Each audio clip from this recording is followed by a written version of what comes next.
nawalan daw ng malay sa loob ng kanyang kwarto sa ICC Detention Center si dating Pangulong Rodrigo Duterte. Kaya giit ng anak niyang si Vice President Sara Duterte, hindi na makatao ang sitwasyon ng dating Pangulo habang nakakulong.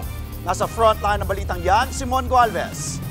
Sumailalim daw sa mga laboratory test si dating Pangulong Rodrigo Duterte habang nasa The Hague, Netherlands. Ayon sa kanyang anak na si Vice President Sara Duterte, natagpo ang walang malay sa sahig ang kanyang ama sa loob ng kwarto sa detention facility ng International Criminal Court. Batay raw ito sa nakuha nilang impormasyon sa mga source sa ospital. Hindi raw agad ipinaalam sa pamilya Duterte ang aksidente. Wala rin daw ibinigay na paliwanag. Git ni VP Sara, bukod sa hindi na makatarungan ang kondisyon ng ama sa loob ng detention center, hindi na rin daw ito makatao. Kinumpirma naman ng legal counsel ang dating Pangulo na dinala sa ospital si Duterte kung saan tinitignan ng posibleng cranial at brain injury. Lahat daw ito alam na ng Administrasyong Marcos matapos ipa-welfare check ang dating Pangulo. Git naman ni dating presidential spokesperson Harry Roque, banta na sa kalusugan ni Duterte ang pananatili niya sa ICC. Kaya dapat daw pagbigyan na ang hiling ng kampo ni Duterte na interim release.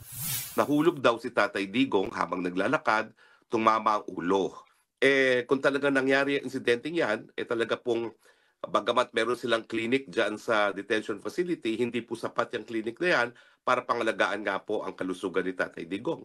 Una nang sinabi ni VP Sara na nakahanap na sila ng bansa na tatanggap sa ama sakaling aprubahan ng pansamantalang kalayaan ng dating Pangulo. Pero hindi niya tinukoy kung saang bansa. Sinabi naman ng Malacanang na tatanggapin ng Administrasyong Marcos ang anumang desisyon ng ICC sa posibleng interim release. Matatanda ang ipinagpaliban ng ICC ang hearing para sa confirmation of charges laban kay Duterte noong September 23. Hindi raw kasi maayos ang kalusugan ng dating Pangulo ayon sa kanyang kampo.